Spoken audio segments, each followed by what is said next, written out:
ಬಣ್ಣ ತಿಂದು ಸಿಹಿ ಹಣ್ಣ ಕೊಡುವ ಮರ ನೀಡಿ ನೀಡಿ ಮುಕ್ತ.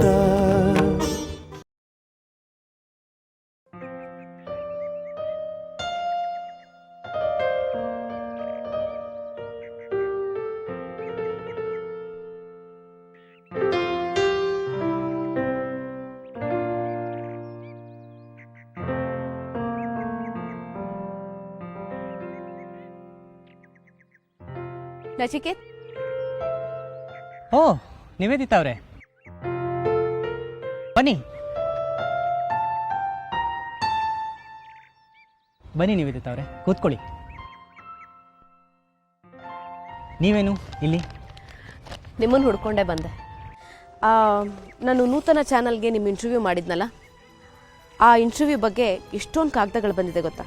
ಅದರಲ್ಲಿ ಕೆಲವು ಕಾಗದಗಳನ್ನ ಆಯ್ಕೆ ಮಾಡ್ಕೊಂಡು ತೊಗೊಂಬಂದಿದ್ದೀನಿ. ಹೊಳೆವ ನಕ್ಷತ್ರಗಳು ತಗೊಳ್ಳಿ.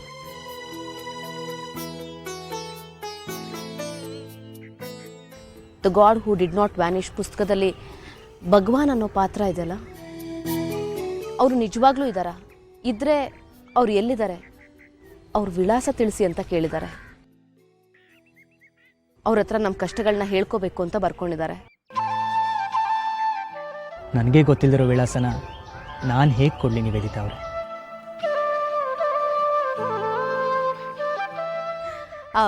ಇನ್ನೊಂದು ಕಾಗದ ಇದೆ ನಚಿಕೇತ್ ಅವರೇ. ಇದು ನಮ್ಮ ಕಾರ್ಯಕ್ರಮನ ಅಥವಾ ನೀವು ಬರೆದಿರೋ ಪುಸ್ತಕನ ಹೊಗಳೋಕ್ಕಿಂತ ನಿಮ್ಮನ್ನು ತುಂಬಾ ಹೊಗಳಿದ್ದಾರೆ. ಜಾಸ್ತಿ ಪ್ರೇಮ ಪತ್ರದ ಥರ ಇದೆ.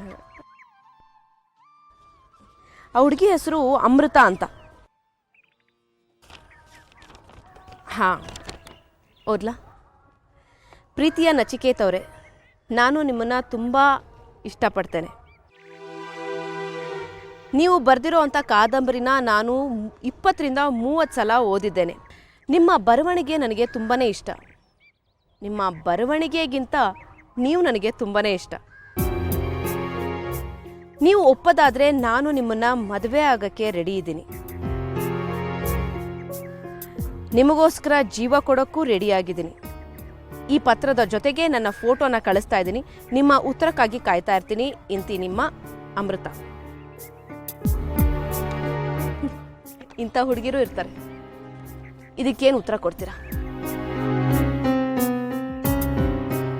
ಏನು ಉತ್ತರ ಕೊಡೋದು ಬೇಡ. ಇಂಥ ಫೀಲಿಂಗ್ಸ್ಗೆಲ್ಲ ನಾವು ಎನ್ಕರೇಜ್ ಮಾಡಬಾರ್ದು. ನಾನು ಲಂಡನ್ನಲ್ಲಿ ಇದ್ದಾಗಲೂ ಅಷ್ಟೇ ಕೆಲವು ಹುಡುಗಿರು ನನಗೆ ಇದೇ ಥರ ಮೇಲ್ ಕಳಿಸ್ತಾ ಇದ್ರು. ನಾನೇನು ಉತ್ತರನೇ ಕೊಡ್ತಾ ಇರಲಿಲ್ಲ.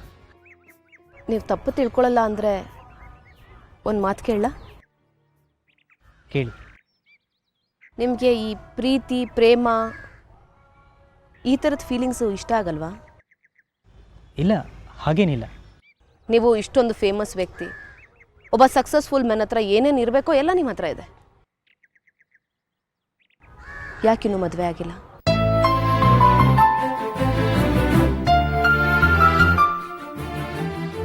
ವಿಶೇಷವಾದ ಕಾರಣ ಏನೂ ಇಲ್ಲ. ಮನಸ್ಸಿಗೆ ಇಷ್ಟ ಆಗುವಂಥ ಹುಡುಗಿ ಸಿಕ್ಕಿಲ್ಲ ಅಷ್ಟೆ.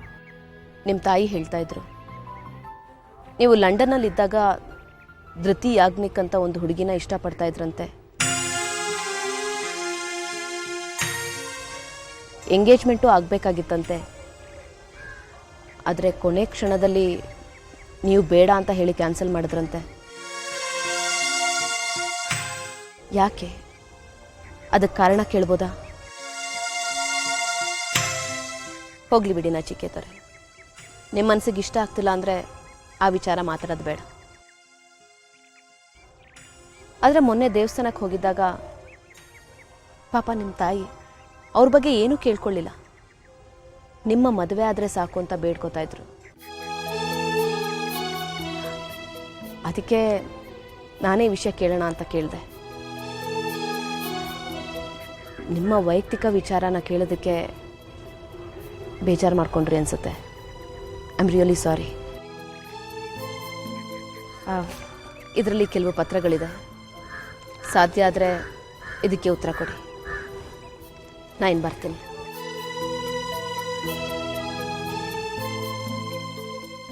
ನಿವೇದಿತಾ ಅವರೇ,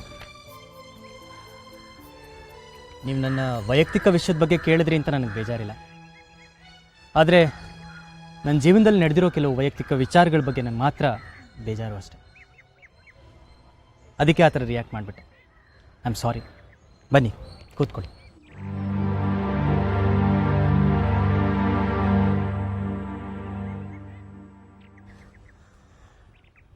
ನಚಿಕೇತ್ ಅವರೇ, ಮನಸ್ಸಲ್ಲಿರೋ ನೋವನ್ನು ಬೇರೆಯವ್ರ ಹತ್ರ ಹೇಳ್ಕೊಂಡ್ರೆ ಮನಸ್ಸು ಹಗುರ ಆಗುತ್ತೆ ಅಂತ ಹೇಳ್ತಾರೆ. ನಿಮಗೂ ಆ ರೀತಿ ಏನಾದರೂ ಅನ್ಸೋದಾದರೆ ನನ್ನ ಹತ್ರ ಹೇಳ್ಕೊಬೋದು.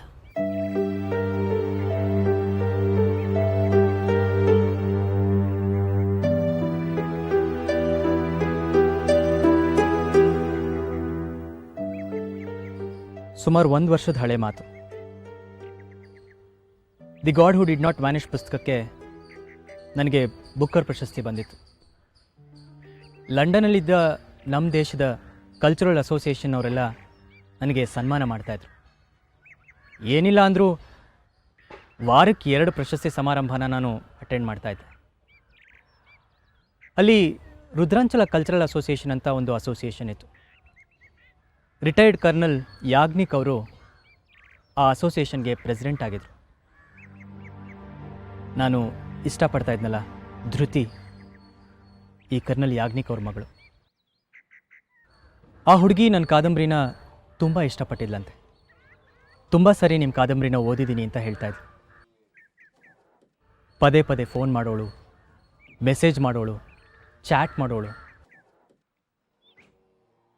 ನಾನು ರೆಸ್ಪಾಂಡ್ ಮಾಡ್ತಾ ಇದ್ದೆ. ಅದಾದಮೇಲೆ ನಮ್ಮ ಮನೆಗೂ ಬರೋದಕ್ಕೆ ಶುರು ಮಾಡಿದ್ಲು. ಅಮ್ಮಂಗೂ ಅವಳನ್ನು ಕಂಡ್ರೆ ಇಷ್ಟ ಆಗಕ್ಕೆ ಶುರುವಾಯಿತು. ಕೆಲವೇ ದಿನಗಳಲ್ಲಿ ನಾವಿಬ್ಬರು ತುಂಬ ಒಳ್ಳೆ ಫ್ರೆಂಡ್ಸ್ ಆಗಿಬಿಟ್ವಿ. ಸಿನಿಮಾ, ಪಾರ್ಕು, ಫಂಕ್ಷನ್ಸು ಹೀಗೆ ಜೊತೆಗೆ ಓಡಾಡೋಕ್ಕೂ ಶುರು ಮಾಡಿದ್ವಿ.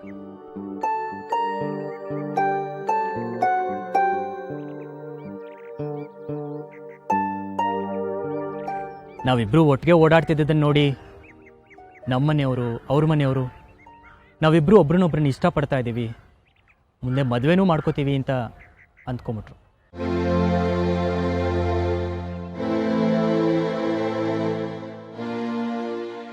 ಧೃತಿಗೆ ಶಬ್ದ ಅಂದರೆ ಇಷ್ಟ.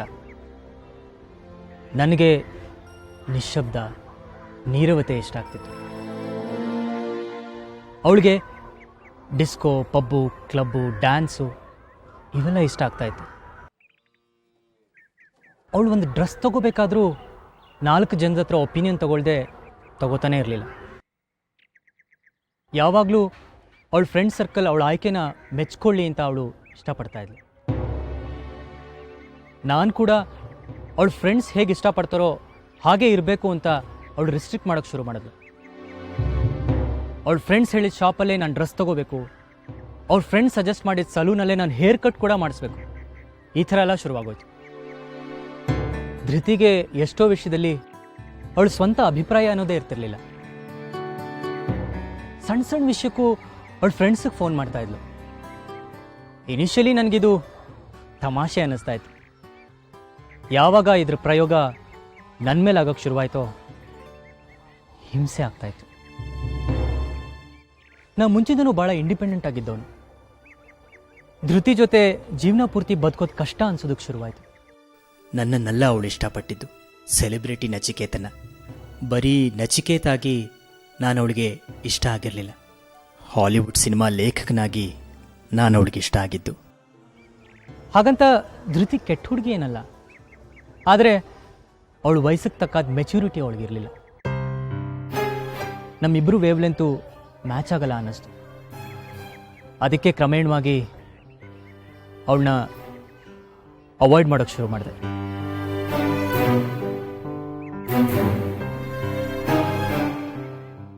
ನಚಿಕೇತ್ ಅವರೇ, ನೀವು ಧೃತಿಯವ್ರ ಜೊತೆ ಎಷ್ಟೊಂದು ದಿನ ಓಡಾಡಿ ಆಮೇಲೆ ವೇವ್ ಲೆಂತ್ ಮ್ಯಾಚ್ ಆಗಲಿಲ್ಲ ಅಂತ ಬೇಡ ಅಂತ ಹೇಳ್ಬಿಟ್ರಲ್ಲ, ಅದರಿಂದ ಅವ್ರ ಮನ್ಸಿಗೂ ನೋವಾಗ್ಬೋದು, ಬೇಜಾರಾಗ್ಬೋದು ಅಂತ ನಿಮ್ಗೆ ಅನ್ನಿಸ್ಲಿಲ್ವಾ?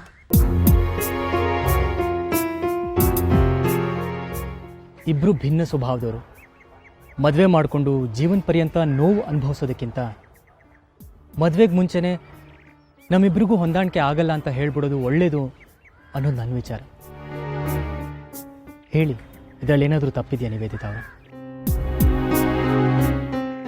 ಇಲ್ಲ ನಚಿಕೇತ್, ಜೀವನದಲ್ಲಿ ಹೊಂದಾಣಿಕೆ ಆಗದೆ ಹೋದ್ರೂ ಮದುವೆ ಆಗಿದ್ದೀವಿ ಅನ್ನೋ ಒಂದೇ ಒಂದು ಕಾರಣಕ್ಕೆ ಸಹಿಸ್ಕೊಂಡು ಹೋಗೋದಕ್ಕಿಂತ ಮೊದಲೇ ಹೇಳ್ಬಿಡೋದು ಬೆಟರ್. ಥ್ಯಾಂಕ್ಸ್ ನಿವೇದಿತಾ ಅವರೇ, ನೀವು ನನ್ನ ಅರ್ಥ ಮಾಡ್ಕೊಂಡಿದ್ದಕ್ಕೆ.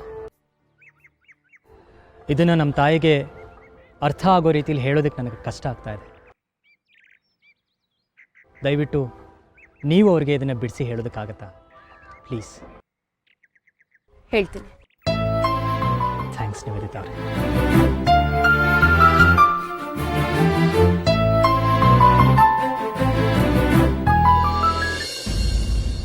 ವರುಣ್, ತಗೊಳ್ಳಿ ಫೈಲ್. ರುದ್ರಾಂಜಲ ಉತ್ಸವ ಮಾಡಿಸ್ಬೇಕು ಅಂತಿದ್ರಲ್ಲ, ಕೃಪಲಾನಿ ಪಾಂಡೆ ಅವ್ರ ಫೈಲ್ ಅದು. ಉತ್ಸವಕ್ಕೆ ಅನುದಾನ ಕೇಳಿದ್ರು ಸರ್ಕಾರದಿಂದ, 5 ಕೋಟಿ ಸ್ಯಾಂಕ್ಷನ್ ಮಾಡಿಸಿದ್ದೀನಿ. ಇವತ್ತೇ ನಮ್ಮ ಸೆಕ್ರೆಟರಿ ನೀಲ್ಕಂಠಪ್ಪ ಅವ್ರ ಹತ್ರ ಹೋಗಿ ಲೆಟರ್ ರೆಡಿ ಮಾಡಿಸಿ ಅದನ್ನ ಪಾಂಡೆ ಅವ್ರಿಗೆ ತಲುಪಿಸ್ಬೇಡಿ. Okay, it's very urgent. Okay madam.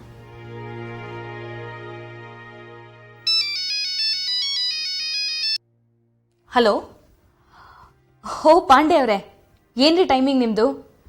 ಈಗ ತಾನೇ ನಿಮ್ಮ ಫೈಲ್ ಬಗ್ಗೆನೇ ಮಾತಾಡ್ತಿದ್ದೆ. ಅನುದಾನ ಕೇಳಿದ್ರಲ್ಲ ಉತ್ಸವಕ್ಕೆ, ಸ್ಯಾಂಕ್ಷನ್ ಮಾಡಿಸಿದ್ದೀನಿ. No problem. ಹಾಂ, ಮಿಕ್ಕಿದ ವಿಷಯ ಸಾಯಂಕಾಲ ಮಾತಾಡೋಣ. ಹಾಂ, ರಾಯಲ್ ಪ್ಯಾಲೇಸಿಗೆ ಬರ್ತೀನಿ. ಓಕೆ, ಬಾಯ್.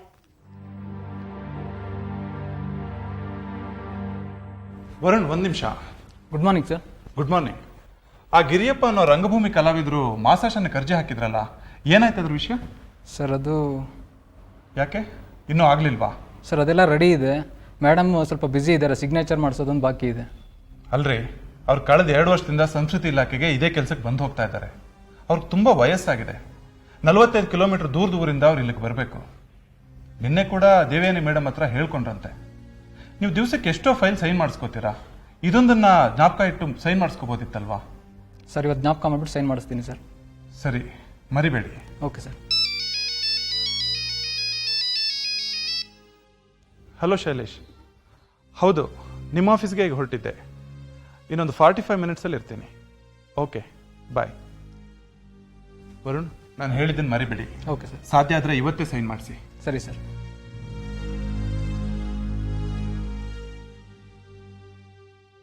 ಕೃಷ್ಣ, ಎಲ್ಲಿದ್ದೀರಾ? ರುದ್ರಾಂಚಲದ ಉತ್ಸವದ ಬಗ್ಗೆ ನಿಮ್ಮ ಹತ್ರ ಅರ್ಜೆಂಟಾಗಿ ಮಾತಾಡಬೇಕಾಗಿತ್ತು. ಓ, ನಚಿಕೇತವ್ರ ಜೊತೆ ಇದ್ದೀರಾ? ಹಾಗಾದ್ರೆ ಅವ್ರನ್ನ ಮನೆಗೆ ಕರ್ಕೊಂಬಂದ್ಬಿಡಿ. ಹೇಗೋ ಚಾನೆಲ್ ವಿಷಯ ಅವ್ರ ಹತ್ರ ಮಾತಾಡಬೇಕು ಅಂತಿದ್ವಲ್ಲ. ಆನ್ ದ ವೇ ಇದ್ದೀರಾ? ಬನ್ನಿ ಬನ್ನಿ ಬನ್ನಿ. ಯಾ, ಏನ್ರಿ ವರುಣ್? ಮೇಡಮ್, ಫೈಲ್ಗೆ ನಿಮ್ಮ ಸಿಗ್ನೇಚರ್ ಆಗಬೇಕಾಗಿತ್ತು. ಯಾವ ಫೈಲ್ ರೀ ಅದು? ಗಿರಿಯಪ್ಪ ಅಂತ ಕಲಾವಿದ್ರದು ಮೇಡಮ್. ಗಿರಿಯಪ್ಪನ? ಯಾರ್ರೀ ಅದು? ನೆನ್ನೆ ನಿಮ್ಮ ಹತ್ರ ಮಾತಾಡಿದ್ರಲ್ಲ ಮೇಡಮ್, ಪೆನ್ಷನ್ ವಿಚಾರ ಅವ್ರದ್ದು. ರೀ, ಏನ್ರಿ ನೀವು? ರುದ್ರಾಂಚಲ ಉತ್ಸವಕ್ಕೆ ಇನ್ನೂ 1 ತಿಂಗಳು ಬಾಕಿ ಉಳಿದಿಲ್ಲ. ನನ್ನ ಟೆನ್ಷನಲ್ಲಿ ನಾನಿದ್ರೆ ಯಾವ್ದ್ಯಾವ್ದೋ ಫೈಲ್ಸ್ ತರ್ತಿರಲ್ಲ. ಜರ್ಮನಿಯಿಂದ ರುದ್ರಾಂಚಲ ಉತ್ಸವಕ್ಕೆ ಒಂದು ಡ್ಯಾನ್ಸ್ ಟ್ರೂಪ್ ಬರಬೇಕಾಗಿತ್ತು. ಅದರಲ್ಲಿ ಒಂದಿಬ್ಬರಿಗೆ ವೀಸಾ ಪ್ರಾಬ್ಲಮ್ ಏನೋ ಆಗಿದೆಯಂತೆ. ಮೊದಲು ಆ ಕೆಲಸನ ಫಾಲೋ ಅಪ್ ಮಾಡಿ. ಇನ್ ಕೇಸ್ ಆ ಡ್ಯಾನ್ಸ್ ಟ್ರೂಪಿಗೆ ಬರೋಕ್ಕಾಗಿಲ್ಲ ಅಂದ್ರೆ ಹಾಲೆಂಡಿಂದ ಇನ್ನೊಂದು ಡ್ಯಾನ್ಸ್ ಟ್ರೂಪ್ನ ಕರೆಸ್ಬೇಕಾಗತ್ತೆ. It's very urgent. ಏನ್ರಿ ಇನ್ನೂ ಇಲ್ಲೇ ನಿಂತಿದ್ದೀರಾ? ಗೋ. ಏನಿಲ್ಲ ಮೇಡಮ್, ದೇವಾನಂದ್ ಸಾಹೇಬರು ಗಿರಿಯಪ್ಪನವ್ರ ಫೈಲ್ಗೆ ಇವತ್ತೇ ಸೈನ್ ಮಾಡಿಸು ಅಂತ ಹೇಳಿದರು. ಏನ್ರಿ, ಏನ್ ಅನ್ಕೊಂಡ್ಬಿಟ್ಟಿದ್ದಾರೆ ಅವರು? ಅವ್ರು ಹೇಳಿದ ತಕ್ಷಣ ನಾನು ಸೈನ್ ಮಾಡ್ಬಿಡ್ಬೇಕಂತ? ಇನ್ನು ಉಪಮುಖ್ಯಮಂತ್ರಿ ಸ್ಥಾನದಲ್ಲಿದ್ದೀನಿ ಅನ್ನೋ ಭ್ರಮೆನಲ್ಲಿ ಇದ್ದಾರೆ ಅವರು. ನನ್ಗೀಗ 1000 ಕೆಲಸಗಳಿವೆ. ಈಗ ಆ ಫೈಲ್ಗಳನ್ನೆಲ್ಲ ನೋಡೋಕ್ಕಾಗಲ್ಲ. ಇನ್ನೊಂದು 3 ತಿಂಗಳು ಹೋಗ್ಲಿ. ಮೇಡಮ್, ದೇವಾನಂದ್ ಸಾಹೇಬರು ಕೇಳಿದ್ರೆ ಏನು ಹೇಳಿ ಮೇಡಮ್? ತುಂಬಾ ಬ್ಯುಸಿ ಇದ್ದೀನಿ, ಇನ್ನೊಂದು 15 ದಿನ ಆಗುತ್ತೆ ಅನ್ನಿ. 15 ದಿನ ಬಿಟ್ಟು ಕೇಳಿದ್ರೆ ಇನ್ನೂ 15 ದಿನ ಆಗುತ್ತೆ ಅನ್ನಿ. ಗೋ. ಸರಿ ಮೇಡಮ್.